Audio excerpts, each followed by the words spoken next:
Nussbaum Trucking Academy instructor says the CDL license program at Heartland Community College is becoming a more attractive career for young people, and they're holding a special event geared toward that industry.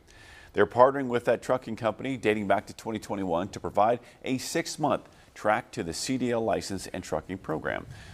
The lead instructor says the classes run all year and includes 40 hours of classroom instruction, 120 hours behind the wheel for that restricted CDL.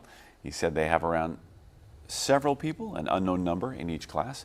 He says the program is popular, though, for folks who want to get into a reliable industry.